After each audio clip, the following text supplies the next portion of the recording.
In today's video, I'm going to be showing you how I draw this fun little funky 80s style boombox.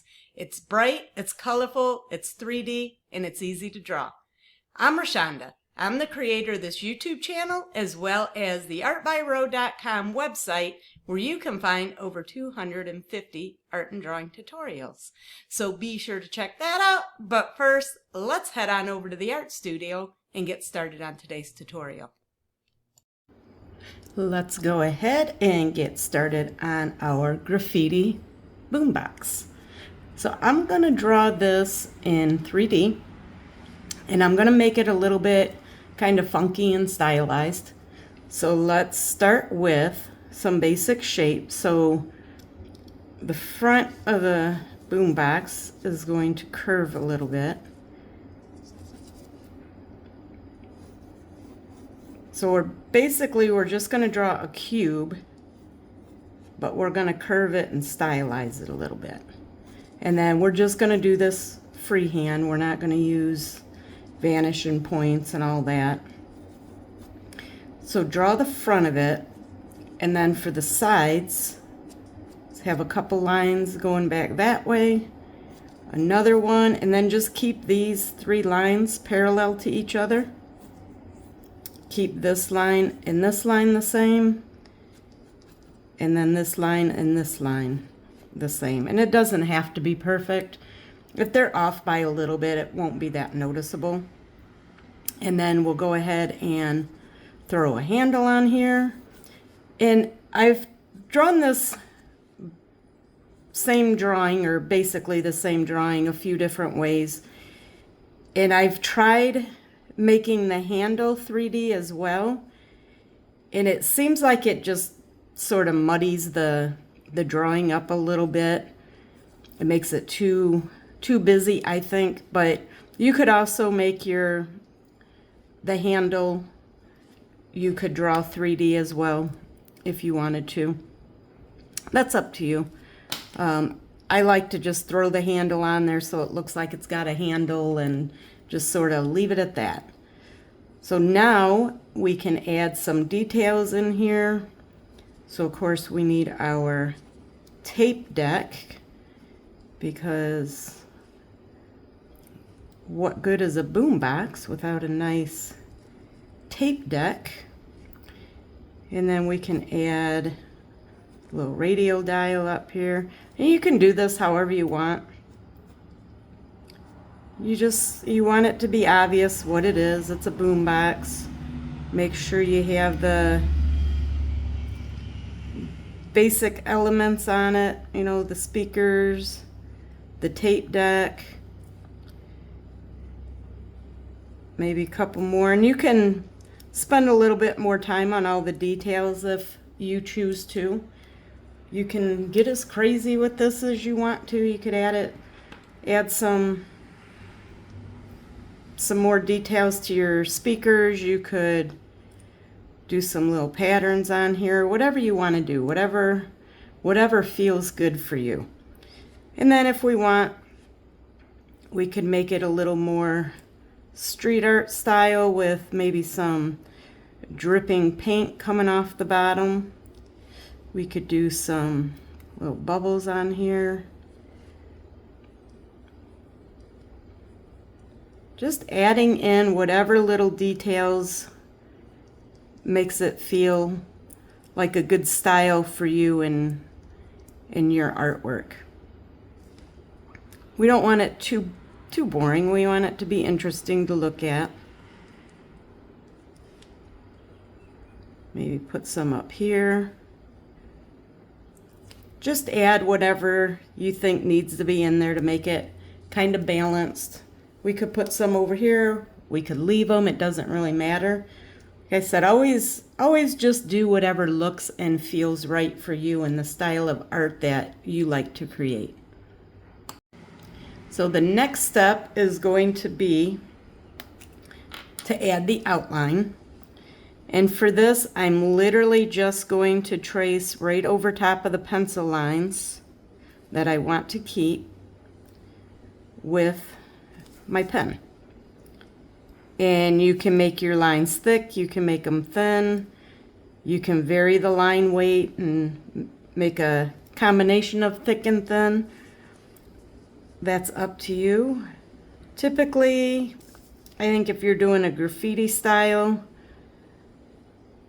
what I think of is that nice, bold, heavy outline. But that doesn't mean you have to do it that way. You can make your drawings however you want. So I am going to go ahead and speed this up, and then I'll be back when I have this finished.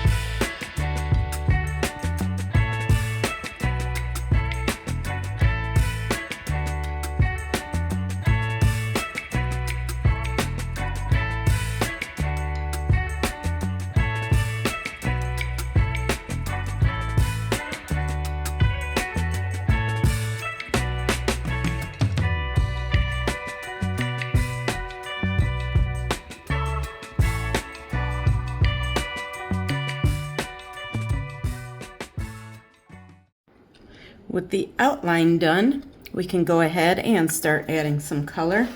I got some colors set aside. What I do is I test them out on these little scrap pieces of paper. So these are left over from when I cut out my artist trading cards. That's what I'm using today for this. This is an artist trading card, which is just a 3.5 by 2.5 inch card cut out. This is on like a heavier cardstock. Works really, really well for this type of drawing and for the markers. So I just test it out on the piece of scrap paper, and then I can see how the colors go together, and then I use the ones that I feel work good together. And then the way I like to do my drawings is I take the lighter color, so I'll pick 2 or 3 colors, or 2 or 3 markers of each color, and I will put the lightest color down first, and then I will take my marker. I'll take my marker and throw it on the ground, apparently. I will take my darker color and add in some shadow areas to make it a little less flat. And then what I do is use my lighter color to go over those edges and blend them in a little bit. So I will go ahead and speed this up again to add the color, and I'll come back with you when I have that done.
To finish up my drawings, I like to use these white jelly roll pens and add a few little white highlights to the drawing to break up these big blocks of color.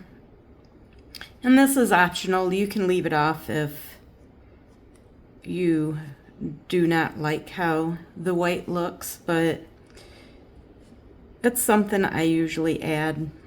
And what I do is, it's kind of random. I just am looking for big areas of color that I want to add a little contrast to, and then I'll just throw a little bit of white in there.